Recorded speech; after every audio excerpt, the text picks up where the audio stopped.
শোন, আজ ওদের বিবাহবার্ষিকীর পার্টি, অনেক লোকজন আসবে, কোনো উল্টোপাল্টা কাজ করবি না, একদম ভালোই থাকবি, কেমন?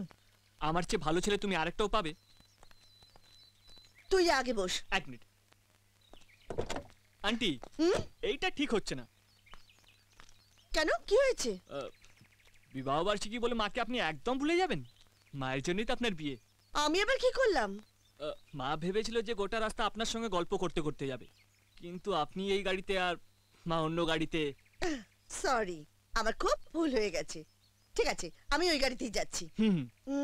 বর্ষা, আমি দিয়ে দিচ্ছি। তুই বাবার সঙ্গে যা, কেমন? Thank you aunty. Hello young man, hello hello. Wow uncle, আপনাকে থ্যাংক ইউ আঙ্কেল। আঙ্কেল ওই গাড়িতে? ও তুমি ওই গাড়িতে যাবে? যাও যাও যাও যাও যাও যাও যাও যাও যাও যাও। চলে বর্ষা, চলে বর্ষা। বেশ গুছিয়ে এনেছিলাম, ওটা সব ঘেটে দিল।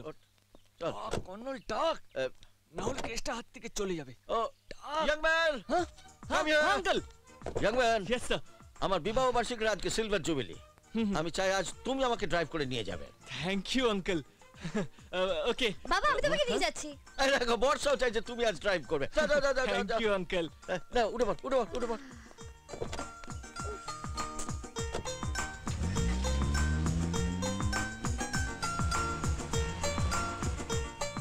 তারপর ইয়াং ম্যান, তোমার লাভ স্টোরি কিরম এগোলো? গল্পে আরেকটা দিক ভীষণ স্লো আঙ্কেল। মেয়েটা এখনো পর্যন্ত আমাকে গলা জড়িয়ে ধরলো না। হ্যাঁ, তাহলে আমার গল্পটা শোনো।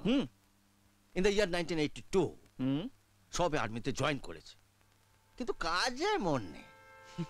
ছুটি না নিয়ে সোজা পালিয়ে এলাম প্রেমের টানে। আমার আর ইন্দ্রাণীর প্রেমের ব্যাপারটা তোমার মা সব জানতেন। তোমার মা করতেন কি, সিনেমা দেখতে যাওয়ার নাম করে ইন্দ্রাণীকে তুলে এনে আমার হাতে তুলে দিত। Wow, those were the golden days. ইচ্ছে ছিল চুটিয়ে প্রেম করব।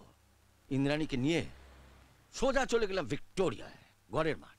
ওখানে গাছের তলায় বসলাম, পিঠে পিঠ ঠেকিয়ে একটু রোমান্টিক কথা বলে সবে হাতটা ধরতে যাব, ঠিক সেই সময় পেছন থেকে শুনতে পেলাম, বড়দা, this is public place, commit no nuisance.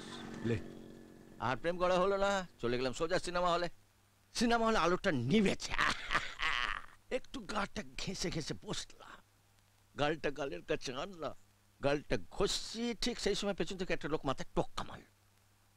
মেরে বলো, বড়দা, কোন সিনেমাটা দেখবো, যেটা আপনারা করছেন সেটা নাকি যেটা পর্দায় চলছে সেটা? সেখানেও করা হলো না প্রেম। কি করি ভাবছি যে এমন একটা জায়গা খুঁজে বার করবো যেখানে কেউ আমায় ডিস্টার্ব করবে না। তারপর থেকে আমরা প্রেম করা শুরু করলাম সোজা শ্মশানে। কেউ আর ডিস্টার্ব করছে না, যারাই আছে সব মরা। কিছুদিন প্রেম করলাম, প্রেম করার পরে সোজা চলে গেলাম মন্দির, মন্দির থেকে বিয়ে, বিয়ে থেকে দিল্লি। তখনও ঠিক এরকমই বর্ষা। তখনও বর্ষাকাল, এখনো বর্ষাকাল। কেসটা কিছু বুঝতে পারছো? ইন্দ্রাণীর বাবা মা তোমার মাকে একটু বকাঝকা করলে। আরে তা তো করবেনি। তারপরে বছর বর্ষা হলো, তারপর আমরা সোজা চলে এলাম এখানে। তারপর সব ঠিকঠাক হয়ে গেল, ইন্দ্রাণীর বাবা মাও সবকিছু মেনে নিল। আপনি দেখতে হ্যান্ডসাম ছিলেন আঙ্কেল, তাই ওনারা মেনে নিয়েছিলেন। আমিও আপনার মতনই হ্যান্ডসাম। আর যখন হ্যান্ডসাম ছেলেরা প্রেম করে তখন মেয়ের বাবা মারা বাধা দেয় না। এই আমার কথাটা ধরুন না, আমি যদি আপনার মেয়েকে নিয়ে পালাই আর তারপর বিয়ে করি, আপনিও তো নিশ্চয়ই মেনে নেবেন। আর করারই বা কি থাকে, একবার বিয়ে হয়ে গেলে তো আর। আপনিও মেয়ে নিয়ে পালিয়েছেন, আপনার জামাই আপনার মেয়েকে নিয়ে পালাবে, কে কি বলবে? প্রেমটাকে একটা মিশন হিসেবে নেবে, বুঝেছো? চুপ করে আমার কথাটা শুনুন না মশাই। কথা বলছি তার মাঝখানে কথা বলে যাচ্ছে। এমনি বাবা তেমনি মেয়ে। কে যে আপনাকে কর্নাল করেছিল, তার মাথা আপনার মাথা দুটোই সমান। এরকম বাবা লন্ডন দিয়ে খুঁজলেও পাওয়া যাবে না। যত সব আমার কপালে জোট। আবার দেখো। ও thank you thank you thank you. এরকম একটা ডিফেক্টিভ শ্বশুর যে আমার কপালে লেখা ছিল কে জানতো? আমি কি ভয় পাই নাকি? দেখবে আঙ্কেল, আমি যদি আপনার মেয়েকে নিয়ে পালাই, তারপর বিয়ে করে 1 বছর পর বাচ্চা সমেত ফিরি, আপনার কোনো প্রবলেম আছে? চলো চলো, রাস্তা তো একদম ফাঁকা। বললাম না, তোমার বাবা একদম আলাদা জিনিস। সব বাবারা যদি এরকম হতো, তাহলে ছেলেরা বলে বলে মেয়ে তুলতো। Good good. বাবা, তোমার কি হয়েছে বলো তো? ও যা খুশি তাই বলছে আর তুমি চুপ করে আছো। তুমি বাড়ি চলো, আমি মাকে সব বলবো। কেন রে, ও তো গাড়ি তো বেশ ভালোই চালাচ্ছে রে। শুধু গাড়ি ভালো চালাচ্ছে না, তার সঙ্গে ওর মুখও ভালোভাবে চলছে। যত আজে বাজে কথা বলে যাচ্ছে আর তুমি ঘাড় নাড়িয়ে যাচ্ছ। ঠিক মতো চালাও, তুমি দেরি করছো বলে রেগে যাচ্ছে। হ্যাঁ, যাও, যাও, চলো। একদম। যা বলছে তাতেই মাথা নেড়ে যাচ্ছে, যারা বুদ্ধিশুদ্ধি বলে কিছু নেই। ইয়াং ম্যান, তোমার কেমন প্রশংসা করছে একবার দেখো। এই জন্যই তো একে বিয়ে করবো বলে ঠিক করেছি। শুধু আপনি আমার পাশে থাকুন। Happy marriage anniversary sir. আমরাও আমাদের বিবাহবার্ষিকী ফ্লোচুলি। Thank you, thank you. এইখানেই আর সব এসছো তো? হ্যাঁ স্যার। চল চল চল চল চল। বাবা, শুনতে পাবে না, ব্যাটারি নেই। এই, আমি খুলিনি, আমি খুব ভালো ছেলে। যাও, ব্যাটারিটা গিয়ে লাগিয়ে দাও। এত লোক উইশ করবে, শ্বশুর মশাই কিছুই শুনতে পাবে না। আমি বাবা, thank you, thank you, thank you. নাও ধরো। কংগ্রেচুলেশন আঙ্কেল, হ্যাঁ, আপনাদের বিবাহবার্ষিকীর গোল্ডেন জুবলি হোক। আপনার মেয়েরও। শোন বর্ষা, তোর বিয়ের আগেই তোর বিবাহ বার্ষিকীর গোল্ডেন জুবলির জন্য উইশ করছি। যা থ্যাঙ্কস দে। আঙ্কেল, হ্যাঁ, আপনার আর আন্টির বিয়েটা এতদিন ধরে লাস্টিং করছে কি করে বলুন তো? Very simple. Battalion of family discipline must. এটাই তোমার আন্টিকে আমি ভালো করে শিখে এসেছি, কি তাই না? মোটেও না, হ্যাঁ, টোটাল ক্রেডিটটা আমার। সংসার সুন্দর হয় রমণীর গুণে, ঠিক বলেছি। বললেই হলো। কর্তার ইচ্ছেতে কর্ম, স্ত্রীদের পালন করা এটা ধর্ম। বাবা, এটা কিন্তু কোথাও লেখা নেই। মা যেটা বলেছে সেটাই ঠিক। তুই আমার দলে চলে গেলি? বাহ বাহ বাহ, কই বাত নেই। ইয়াং ম্যান, তুমি আমার দলে। ইয়েস স্যার, সমস্ত পুরুষ জাতির ভবিষ্যৎ নির্ভর করছে তোমার উপর। ইয়েস স্যার, ওই মেটার দিব্যি আমাদের জিততেই হবে। Yes sir. পাগলি রে, ছেলেরা নয় বিয়ে পাগলা রে। ওলে পাগলি রে, ওইখানটা পরিষ্কার। আরে ভালো করে, ভালো করে, একদম ঝকঝকে তক্তকে করে তুলতে হবে। আঙ্কেল ঠিকই বলে, কেউ একটা কাজের নয়। ঘরে এক গ্লাস জলগড়িও খায় না। ওর এখানে এসে কি যে হয়েছে। ওর বাবা যদি এখানে থাকতো না, তাহলে ছেলেকে কাজ করতে দেখলে হার্ট অ্যাটাক করতো। ভাই ভালো করে ভাই। আস্তে আস্তে আস্তে আস্তে রে। এই গায়ে জল দিস। হ্যালো ইয়াং ম্যান, এসব কি হচ্ছে? কি অবস্থা হয়ে আছে দেখেছেন? বর স্লিপকে পড়লে সোজা ছাদনা তলায় গিয়ে উঠবে। বিয়ের দিনে আমি স্লিপ খেলে ঠিক আছে, আমি তো পড়ার জন্যই আছি। কিন্তু বর যদি স্লিপ খেয়ে পড়ে, সারা জীবন খড়িয়ে খড়িয়ে চলতে হবে। আরে ওইখানটা ভালো করে, ভালো করে ভাই, ভালো করে। আমাদের পারফরম্যান্সের উপর ডিপেন্ড করছে বরের সোজা হয়ে দাঁড়ানো। এই এই, জল ঢালো, বেটার হট আছে। মা, মা আমি আসছি। সে কি রে, এত দেরি করে যাচ্ছিস? 2-3 ঘন্টার রাস্তা, পৌঁছতে পৌঁছতে ট্রেন এসে যাবে। কিচ্ছু আসবে না মা, আমি আসছি। আসছি মাসিমা। আয়। এই, তোকে যে বললাম কাজ করতে। বলে কি দা, হলো? এই বলে দা, তোমাকে বলেছিলাম না স্টেশনে যেতে হবে, আর তুমি এসব ফালতু কাজ নিয়ে পড়ে আছো। তাড়াতাড়ি এসো। ও, স্টেশনে যাওয়ার আছে না রে? হ্যাঁ, বাবা পড়ে গেলাম, হাত পা ভাঙি তো। ওঠো, ওঠো। আরে তুই পড়লি কি করে? ওকে যখনই কোথাও নিয়ে যেতে বলি তখনই ওর একটা না একটা কিছু হয়। এই ভারী শরীর, দুটো ছোট ছোট পা বইতে পারে, আরো দুটো পা থাকলে ভালো হতো। ভোলাদা, তোমার রেস্ট দরকার। বাবা, আমি গাড়ি নিয়ে যাচ্ছি, তুমি মাকে কিন্তু কিছু বলো না। এই ভোলাদা, সাবধানে যাবে, তুমি একটা সাবধানে যাবে। অ্যাক্সিডেন্টের কথা বলছিলে না? অ্যাক্সিডেন্ট? অ্যাক্সিডেন্ট আবার কার? আর বলবেন না স্যার, বাবা মার একমাত্র মেয়ে গাড়ি নিয়ে বেরিয়েছিল। গাড়ি অবশ্য সে ভালোই চালাতে পারে, কিন্তু কপালের দোষ, পেছন থেকে একটা লরি এসে ধাক্কা মারলো। হ্যাঁ, মেয়েটার পায়ের হাড়গুলো না সব ভেঙে একেবারে গুঁড়ো গুঁড়ো হয়ে গেছে স্যার। বলিস কি রে? এদিকে মেয়েটার ওই পা দুটোকে মনে হয় স্যার কেটে বাদ দিতে হবে। আবার সামনে মেয়েটার বিয়ে, আর হবে। দাঁড়া দাঁড়া দাঁড়া, যাস না যাস না যাস না। কেন, কি হলো? আরে আকাশ তোকে নিয়ে যাবে, তোকে গাড়ি চালাতে হবে না। ইয়াং ম্যান, আঙ্কেল, ও ইয়াং, ও তুমি এদিকে। আচ্ছা তুমি বর্ষাকে নিয়ে যাও তো। আমি হ্যাঁ, বাবা, এত কাজ পড়ে আছে, আমি যেতে পারবো না। না না, তুমি ব্যাপারটা বুঝছো না। আজকাল এখানে প্রচন্ড অ্যাক্সিডেন্ট বেড়ে গেছে, আর সামনে ওর বিয়ে, যদি কিছু একটা হয়ে যায়। যাও যাও যাও। এই কাপড় পরে যাবো? অতগুলো মেয়ে আসবে। এই কাপড় পরে কে যেতে বলছে? কাপড়টা বদলেছো? আপনি যখন বলছেন তখন তো যেতেই হবে, তাছাড়া আপনার কথা তো আমি ফেলতে পারি না। ঠিক আছে, যা যা যা যা যা যা যা যা। দাঁড়া বর্ষা দাঁড়া, আকাশ আসছে নিয়ে যাবে। এই দেবদাস চুপ চুপ বলছি, একদম চুপ। তখন তোর বকর বকর করেই যাচ্ছিস। এত বদমাইশি। আপ, গাড়িটা থামান, কি হলো? গাড়িটা থামান। তুমি যখন বলছো তখন থামাতেই হবে। এই চুপ।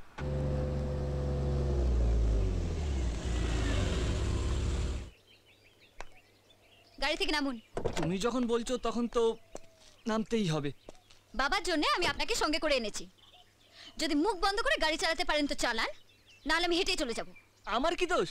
এই দেবদাস এমন কথা বলছে, না হেসে পাচ্ছি না। সকালবেলা আমায় কি বলে জানো? অস্ট্রেলিয়া যাওয়ার কোনো শর্টকাট রাস্তা আছে কিনা। আমি জিজ্ঞেস করলাম অস্ট্রেলিয়া গিয়ে কি করবি?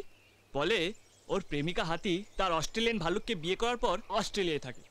শুনেছি ওদের একটা বাচ্চা হয়েছে, হাফ হাতি হাফ ভাল্লুক। আমি জিজ্ঞেস করলাম তো তুই অস্ট্রেলিয়া যাবি কেন? কি বলে জানো? বলে ওর প্রেমিকা হাতি তার বাচ্চার নামকরণের দায়িত্ব দিয়েছে ওকে। ও নাকি নামও ঠিক করে ফেলেছে, হাল্লুক।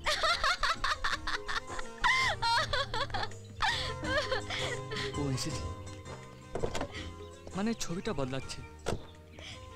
দেবদাস মনে হয় মেয়েটা একটুখানি আমার প্রেমে পড়ে গেছে। তোর তো অনেক এক্সপিরিয়েন্স, বল এবার কি করব? চুপ, একদম উল্টো পাল্টা বুদ্ধি দিবি না। আবার কি বলছে? বলে এই যে বেরিয়েছো, এইবার মেয়েটাকে নিয়ে পালাও, না হলে তোমার দশা আমার মতো হবে।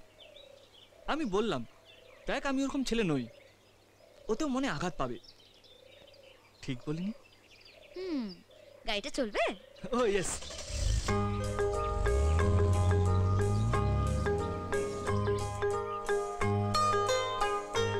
সাবধানে রেখো, প্রেমে ব্যর্থ হয়ে ওর মাথাটাই গেছে। এমন অবস্থা হয়েছে মেয়ে দেখলে রেগে গিয়ে কামড়ে টামড়ে দেয়। ও আমায় কিচ্ছু বলবে না, এখন থেকে আমি ওর বন্ধু। বরং আপনার সঙ্গে কথা বলবে না। তাই নাকি? কি রে, মাকে পেয়ে বাবাকে ভুলে গেলি? আয় এদিকে। না, যাবে না। ও আপনার উপর রেগে আছে, আমাকে বলেছে আপনি কি সব ওকে উল্টোপাল্টা শিখিয়েছেন। যান গিয়ে দেখুন ট্রেন এসছে কিনা। এক্সকিউজ মি, একটু আমার দিকে তাকাবেন? আমি আপনার দিকেই তাকিয়ে আছি। হো, আপনি আমার দিকেই তাকিয়ে আছেন, কি সৌভাগ্য আমার। আমি ভাবলাম ঝড় বৃষ্টিতে আপনার অ্যান্টেনায় ঘুরে গেছে। কিছু বললেন? না না। আচ্ছা, কলকাতা থেকে ট্রেন এসে গেছে? আর কলকাতার ট্রেন, বৃষ্টিতে সব লাইন ডুবে গেছে। লোককে বুঝিয়েই যাচ্ছি, বাথরুম পর্যন্ত যেতে পারিনি। তার মানে ট্রেন আসবে না? 5 ঘন্টা লেট। 5 ঘন্টা লেট? আগে। ভেরি গুড, এটা নিন। Thank you. ট্রেন লেট শুনে তো এতক্ষণ পাবলিক পেঁদাতে যাচ্ছিল, এ আবার 100 টাকা দিয়ে গেল। দেবদাস, সঙ্গে আছে মেয়ে, হাতে আছে 5 ঘন্টা, একটা মিনিটও নষ্ট করা যাবে না। তুই আমার সাথ দিলি তো ভালো, না হলে মরকে যা। বাড়িতে ফোন করে দিলাম, আমাদের ফিরতে একটু দেরি হবে। সামনে একটা মন্দির আছে, যাবেন? মন্দির কেন? মন্দির, মসজিদ, গির্জা তুমি যেখানে বলবে সেখানেই যাব। চল দেবদাস। আরে এ আবার কোথায় গেল? দেবদাস, দেবদাস নাটকও করতে পারে, আর ট্রেন লাইনে গিয়ে বসে পড়েছে। কাল রাতে টিভিতে বসে বসে হিন্দি ছবি দেখেছে তো, হ্যাংওভার কাটেনি।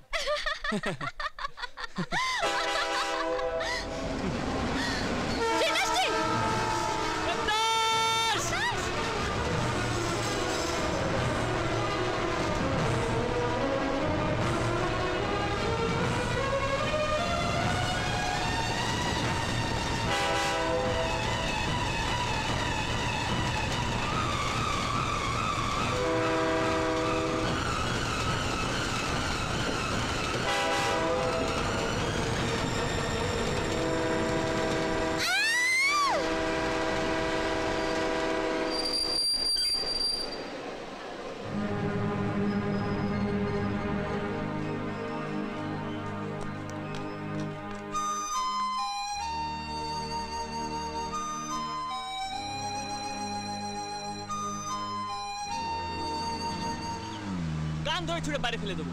আমি দৌড়ে কোনোদিন বাথরুম যাইনি, আর তুই আমাকে আজ ট্রেন লাইন ধরে দৌড় করেছিস। ঠিক আছে, হয়ে গেছে তো, এত বকার কি আছে?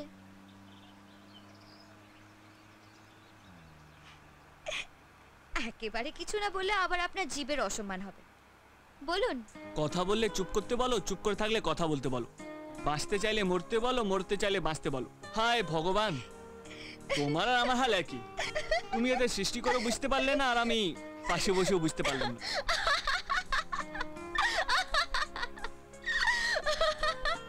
আগে আপনার কথা শুনলে রাগ হতো, এখন হাসি পায়। ও, তার মানে আমি তোমার কাছে একটা জোকার। খানিকটা বোকা আর অনেকটা ইমোশনাল। একটা খরগোশকে বাঁচানোর জন্য নিজে মরতে বসেছিলেন। এটা যে কেউ পারে না। আমি আপনাকে ভুল বুঝেছিলাম, সরি। কখনো গালাগাল, কখনো প্রশংসা, কখনো রাগ, কখনো হাসি। হে ভগবান, পৃথিবীতে পাঠিয়েছো দুটো চ্যানেল একসঙ্গে দিয়ে পাঠালে। নিজেও জ্বলছো আর আমাদেরও জ্বালাচ্ছো। আজ স্বপ্ন সুখের ছোঁয়াতে কাছে নামলো আকাশ দুহাতে, মেঘ ভাঙা চাঁদ দেবে উকি